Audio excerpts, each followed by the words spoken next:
Hola, mi nombre es Ana Cristina Olvera y desde todas las latitudes de la región les doy la bienvenida a nuestro punto de encuentro en el arte y el conocimiento, el Noticiero Científico y Cultural Iberoamericano, NCC, el espacio informativo de la Asociación de las Televisiones Educativas y Culturales Iberoamericanas, ATEI.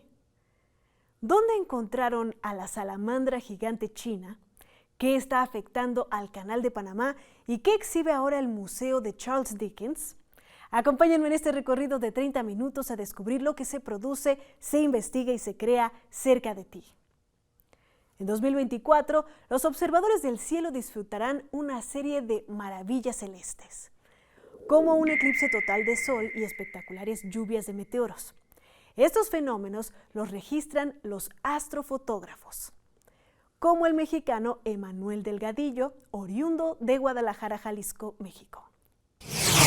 Para Emanuel Delgadillo, la observación espacial es una de sus mayores pasiones desde que era niño. Hoy en día, este ingeniero en comunicaciones y electrónica egresado de la UDG es el actual presidente de la Sociedad Astronómica de Guadalajara y uno de los astrofotógrafos más destacados de México, cuyas imágenes han llamado la atención de organismos internacionales como la NASA.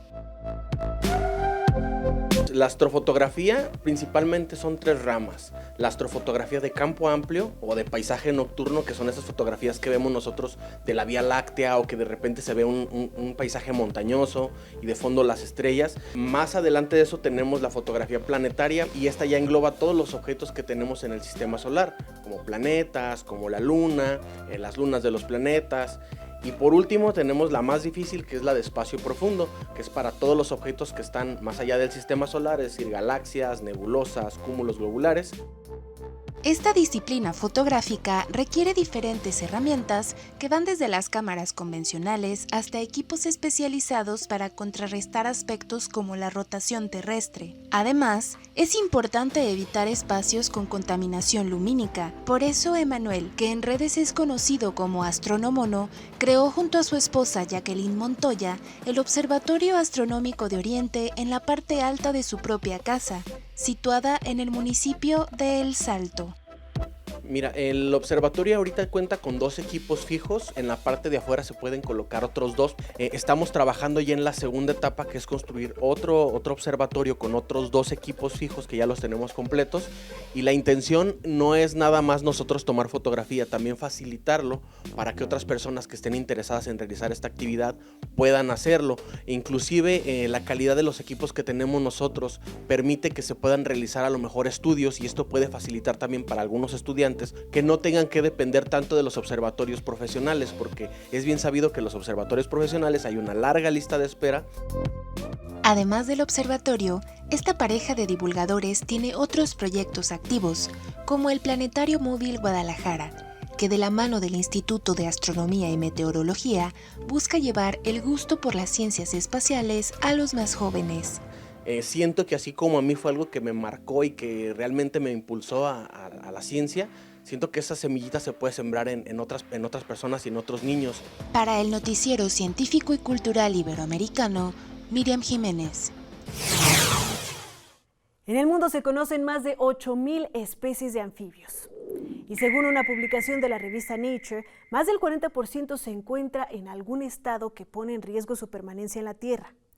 La salamandra gigante china es una de ellas.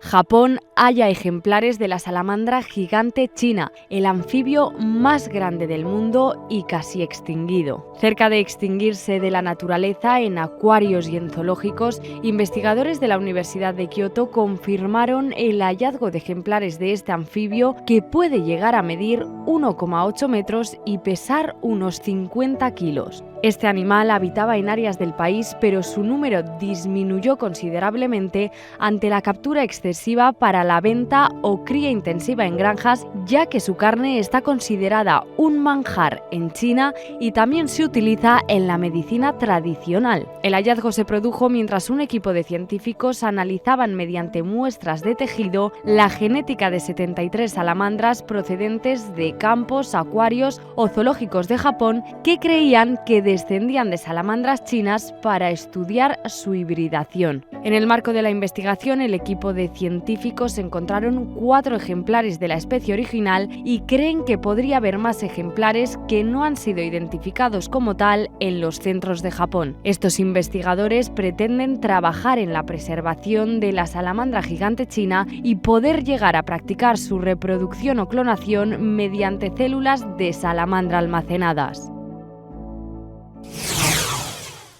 Después de varios siglos de exploraciones botánicas y de esfuerzo en la descripción y clasificación de las plantas en México, se tienen registradas al 2016 más de 23,000 especies de plantas con flores y helechos. La Universidad Autónoma del Estado de México cuenta con investigaciones en florística. Yo estudié la licenciatura en biología, tengo la maestría en ciencias en el Colegio de Postgraduados y el doctorado en ciencias agropecuarias y recursos naturales en la Facultad de Ciencias Agrícolas. Mi campo de estudio es la botánica, particularmente la florística, que consiste en obtener un inventario de las plantas con flores que crecen en algún sitio o región geográfica. Con base en eso podemos investigar qué usos tienen las plantas, su área de distribución geográfica, si son especies que han sido introducidas a México o son originarias de esta zona. Me titulé en el 2005 con un trabajo florístico y análisis de la vegetación arbórea en una cañada protegida del Estado de México, que consistió en obtener el nombre científico de las plantas que habían sido recolectadas y con base en eso ya se publicó un artículo. En la maestría fue un estudio de la vegetación ruderal de Malinalco que consiste en recolectar las plantas que crecen en el derecho de vía de la carretera Chalma-Malinalco, así como en la cabecera municipal. En el doctorado fue integrar una base de datos de las plantas que han sido reportadas en la literatura, principalmente tesis, capítulos de libros, artículos. Estamos trabajando con un estudio florístico en una zona donde hay tabaquillo. Se caracteriza por ser aromática, por lo que el uso etnobotánico es para consumirse en forma de té y también tiene uso medicinal. Las poblaciones de la planta ya han disminuido, por eso es importante investigar sobre esta planta y así proponer áreas de conservación de la especie. Aquí en la Facultad de Ciencias Agrícolas, el poder participar como asesora de tesis de licenciatura, también publicar artículos científicos y pertenecer al Sistema Nacional de Investigadores. He impartido asignaturas de sistemática vegetal, morfología vegetal, propagación de plantas y etnobotánica. Sigan esforzándose para que logren culminar su carrera. Los invito también a que se sumen a esta parte de la florística, ya que en la actualidad son muy pocos los botánicos que se dedican a estudiar las plantas. A lo mejor uno lo ve como complicado, pero ya cuando uno se va adentrando al mundo de las plantas es muy interesante y uno se termina enamorando de las plantas. Somos Guayemex. Una semana después de su lanzamiento, el módulo lunar Odiseo alunizó el 22 de febrero del 2024. No consiguió hacerlo en la posición correcta al romperse una pata, pero logró funcionar y llevó consigo 6 instrumentos de la NASA por primera vez, desde 1972. Así fue como despegó. El lanzamiento de Odiseo marca un antes y un después. Los primeros viajes a la Luna, hace más de medio siglo, fueron una demostración de tecnología y capacidad. Ahora se vuelve con la intención de explotarla y habitarla. Por ello, Odiseo tiene un destino concreto, un cráter cerca del Polo Sur. Es el más atractivo para todos los actores que pretenden llegar allí porque tiene agua. Entonces, si en algún momento que ocurrirá, hay una base en la Luna, una base humana, pues el recurso del agua es vital. Que la nave, desarrollada por Intuitive Machines, llegue a su destino, dicen los científicos, no es fácil. De conseguirlo, sería la primera compañía privada en hacerlo, con un presupuesto mucho menor que los primeros alunizajes. Han sido 5 años de esfuerzo de una pequeña empresa. Han progresado mucho, resuelto muchos problemas. Es un buen comienzo, pero esto no acaba aquí, explica Chris Culver, portavoz de la NASA. No acaba aquí porque la colaboración público-privada, según los expertos, ha venido para quedarse. La comercialización del espacio es toda una estrategia a largo plazo. El externalizar les capacita para el futuro. Tienes un riesgo, inviertes en futuro, es de alguna forma invertir en el futuro. Para dar un impulso a su propia industria y poder seguir compitiendo en la exploración de nuestro satélite. Según el informe 2023, Retrato Global de la Sequía de la Convención de las Naciones Unidas de Lucha contra la Desertificación, se prevé que 170 millones de personas sufran sequías extremas si la temperatura media mundial aumenta 3 grados por encima de los niveles preindustriales. El Canal de Panamá también se vio afectado.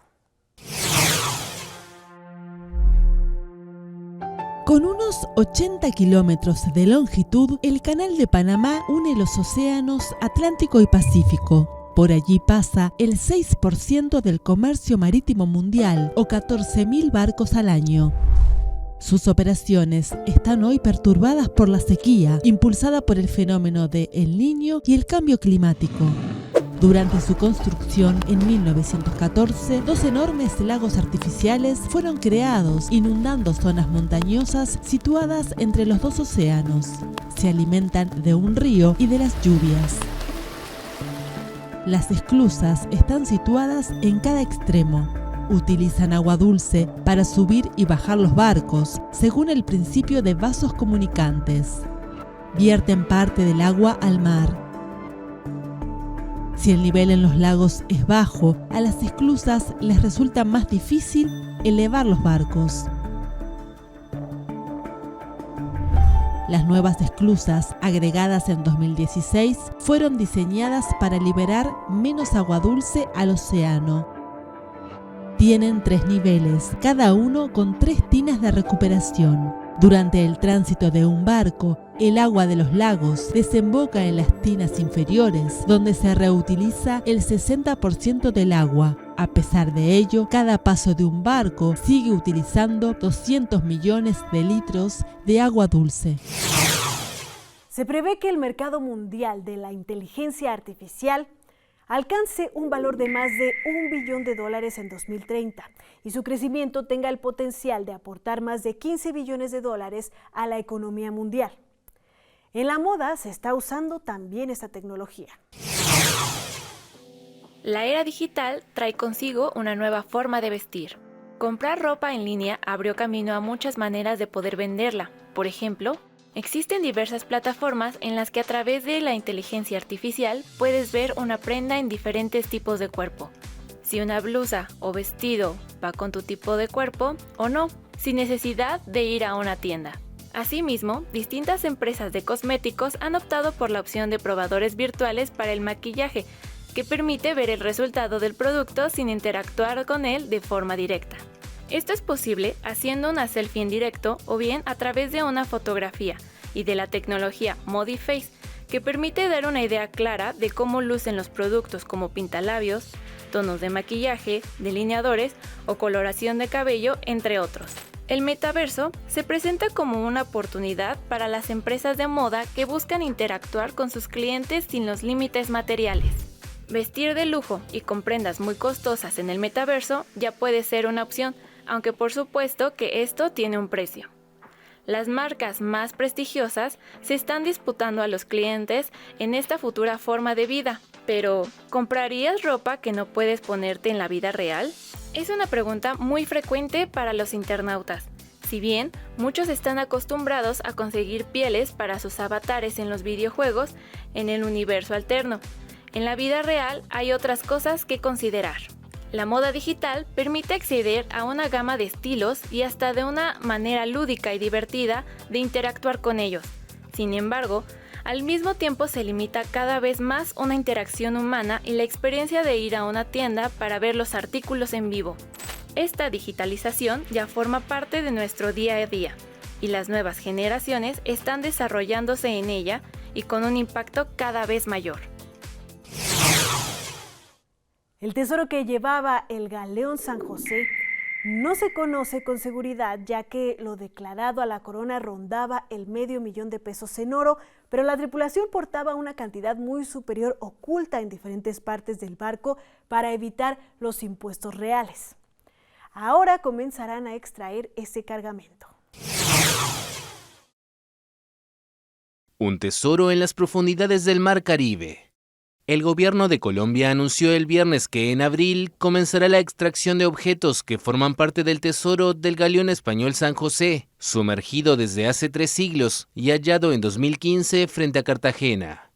Están las coordenadas del hundimiento del pecio arqueológico Galeón San José para hacer una mínima exploración y una mínima extracción de algunos materiales que están superficialmente en el lecho ubicados. El tesoro, cuyo valor se estima en miles de millones de dólares, está allí desde 1708, cuando el barco de vela fue emboscado y derribado por un escuadrón inglés. Las labores costarán más de 4,5 millones de dólares y se harán con un robot que desciende hasta los 600 metros de profundidad, donde está la nave. Aunque aún no está definido, el gobierno colombiano proyecta que el San José sea accesible al público mediante una exposición virtual con inteligencia artificial y que el lugar donde se hundió se torne un destino para investigaciones científicas. Tiene un valor profundo para la humanidad, por supuesto, tiene un valor que excede cualquier precio monetario, tiene un valor para entender cómo eran las minas del Potosí en el siglo XVIII. De dónde provienen los objetos que se cargaron en ese galeón, cómo era el comercio transatlántico. El galeón ha sido objeto de disputas debido al alto valor de su carga de cientos de toneladas. España reclamaba el cargamento con base a una convención de la UNESCO, de la que Colombia no forma parte. Por su parte, indígenas bolivianos del pueblo Caracara aseguraban que las riquezas fueron sacadas de su tierra. El gobierno del izquierdista Gustavo Petro, en el poder desde 2022, busca sacar del océano el pecio con recursos propios para aportar a la ciencia y la cultura, al margen de controversias relacionadas con el reparto de la riqueza. ¿Qué es lo que queremos hacer? Desgaleonizar el galeón, quitarle ese sentido patriarcal, extractivista, que se trata de un tesoro, que hay unas morrocotas que nos vamos a repartir y nos van a solucionar los problemas. Eso no es el enfoque del gobierno del cambio. El anuncio del gobierno coincide con una nueva controversia, un litigio entre el Estado colombiano y la empresa estadounidense Research Armada ante la Corte Permanente de Arbitraje. La compañía asegura que encontró antes el galeón, por lo que reclama derechos sobre el 50% del tesoro, cuyo valor, según la demanda, está estimado en hasta 20,000 millones de dólares. En los 70, las películas de Kung Fu se difundieron globalmente y King Boxer fue la primera que tuvo éxito fuera de China. Después, artistas como Bruce Lee, Jackie Chan y Jet Li han difundido las artes marciales en el mundo. En Cuba, un artesano elabora utensilios para la práctica del también llamado Wushu. El cubano Julio Díaz ha dedicado casi 2 décadas de sus 77 años de vida a la elaboración en forma artesanal de los utensilios necesarios para la práctica del arte marcial chino Wushu o Kung Fu. En su humilde vivienda en el populoso barrio Centro Habana, en la capital de Cuba, Díaz trabaja cada día en un improvisado taller donde manufactura varios tipos de abanicos y armas utilizadas por los alumnos de la Escuela Cubana de Wushu y Qigong. Después de trabajar durante casi 4 décadas en la construcción de carreteras, Díaz sufrió en 2004 un infarto que lo mantuvo varios meses en cama, hasta que las atenciones médicas y el apoyo familiar le permitieron poco a poco recuperar la salud. Un año después descubrió las clases de Wushu que se imparten a diario en la escuela, en pleno corazón del barrio chino habanero, a las que se incorporó para mejorar su calidad de vida. Muy rápido se dio cuenta de las dificultades que tienen los alumnos y de manera particular los más ancianos para adquirir los artículos que se requieren en las clases diarias y que no se venden en la red de tiendas del país caribeño. Al ingresar en la escuela vi que hacía falta que cada alumno tuviera un abanico. Y digo, ¿cómo yo me hago un abanico si no lo puedo comprar? Entonces vi los abanicos chinos que habían, traté de imitarlos. Y fui imitándolo, mejorando. Los primeros me salieron más malos y después fui mejorando. Y a la vez les resolvía a muchos de mis alumnos de la escuela que no tenían. Y fuimos resolviendo la situación con madera reciclada, con lo que pudiéramos encontrar por ahí.